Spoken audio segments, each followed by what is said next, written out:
আসসালামু আলাইকুম। যাচ্ছি ঈদুল আজহার নামাজ আদায় করার জন্য। যেহেতু এটা কুরবানির ঈদ, তাই রাস্তার পাশে গরুগুলোকে সবাই শেষবারের মতো গোসল করাচ্ছে। আমাদের এলাকায় যেহেতু কোনো ঈদগাহ নেই, তাই আমরা জামাত আদায় করব মসজিদে। তো জামাত আদায় করলাম এবং জামাত আদায় করে সবার সাথে কুশল বিনিময় করে চলে আসলাম কুরবানি দেওয়ার জন্য, প্রিপারেশন নেওয়ার জন্য।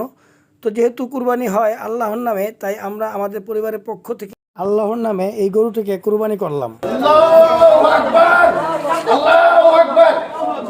কুরবানি করে সবাই যখন গরুর গোস্ত কাটা নিয়ে ব্যস্ত, তখন আমি 5 টুকরো মাংস নিয়ে এসে দ্রুত তেলে ভেজে খাওয়ার জন্য রেডি হচ্ছি। কারণ সকালের প্রথম খাবার যদি কুরবানির গরুর গোস্ত দিয়ে খাওয়া সুন্নত, তো আমি সেই সুন্নতটা পালন করার জন্য সকাল থেকে না খেয়েছিলাম। যাই হোক, খাওয়া দাওয়া করে এবার বসে পড়লাম মাংস বন্টন করার জন্য।